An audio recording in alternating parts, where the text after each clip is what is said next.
स्नेहा नहर के किनारे बने घाट पर खड़ी हुई अपने बॉयफ्रेंड का इंतजार कर रही थी कि तभी उसे सामने से एक लड़का गुमसुम सा आता हुआ दिखाई दिया। उसको देखकर लग रहा था कि मानो आज ही कूद कर अपनी जान दे देगा। मानो कोई बहुत ही गहरा गम था उसे। वह धीरे धीरे आगे बढ़ रहा था। जैसे ही वह किनारे पर पहुंचा और कूदने ही वाला था कि अचानक स्नेहा ने उसे आवाज लगाई, सुनिए, क्या मैं आपका फोन यूज कर सकती हूँ? उसने अपना फोन निकाला और स्नेहा को दे दिया। तब स्नेहा ने पूछा कि मरना क्यों चाहते हो? उसने कोई उत्तर नहीं दिया। जब स्नेहा को अपनी बात का कोई उत्तर नहीं मिला तो उसने ताना कसते हुए कहा, लगता है कि तुम्हारे घर में कोई रोने वाला नहीं है।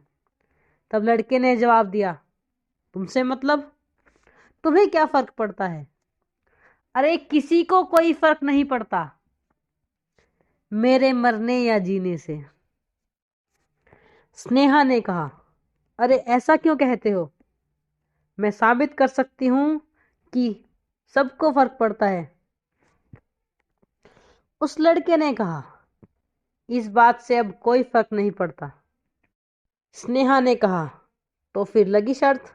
मैं साबित कर सकती हूं कि सबको फर्क पड़ता है तुम्हारे मरने या जीने से।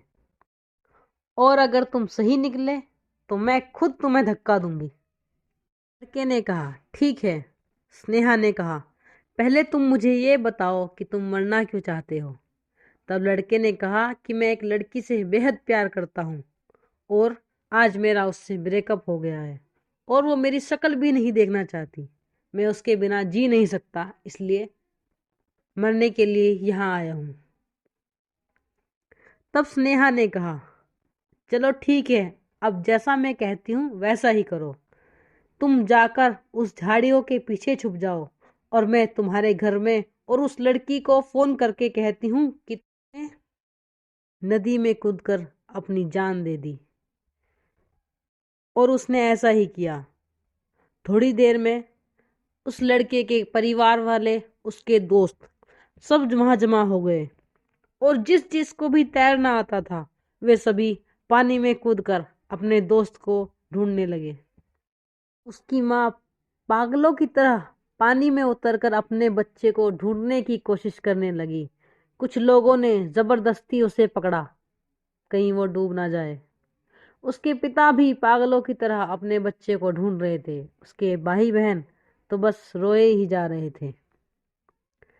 थोड़ी देर में पुलिस और गोताखोर भी आ गए और उसकी ढूंढ और तेज हो गई। मगर जब काफी देर तक किसी को कुछ नहीं मिला तो सब परेशान हो गए। सबको और परेशान देख स्नेहा ने उस लड़के को आवाज लगाई तो वह लड़का रोते हुए झाड़ियों से बाहर निकला और आकर अपनी माँ से लिपट गया। उसकी माँ भी अपने बच्चे से लिपटकर पागलों की तरह रोने लगी और पूछने लगी, अरे तू कहाँ चला गया था रे? जब सबने उस लड़के को जिंदा देखा तो पुलिस वाले और उस लड़के के परिजनों ने उस लड़की से पूछा, अरे तुमने झूठी खबर क्यों फैलाई कि इस लड़के ने कूदकर अपनी जान दे दी? तब स्नेहा ने कहा, सर अगर मैं ऐसा नहीं करती तो ये आज सचमुच अपनी जान दे चुका होता और ये लोग जो भी खुश हैं इसके जिंदा मिलने पर सचमुच मातम मना रहे होते। तब स्नेहा ने लड़के से कहा, देखो मैं शर्त जीत गई और सबको बहुत फर्क पड़ता है तुम्हारे मरने और जीने से, और नहीं पड़ता तो उन्हें जो तुमसे प्यार नहीं करते। उस लड़की ने तो कभी तुमसे प्यार किया ही नहीं, और अगर प्यार किया होता तो आज वो इन सब से पहले यहाँ पहुंच गई होती। हमेशा उनके लिए जियो जो तुम्हारे लिए जीते हैं। इतने में स्नेहा का बॉयफ्रेंड वहां आ गया। उसने कहा, आई एम सॉरी जान, आज आने में थोड़ी देर हो गई। स्नेहा ने मुस्कुराते हुए कहा, अच्छा हुआ जो देर से आए, और मुस्कुराती हुई उसके साथ चली गई।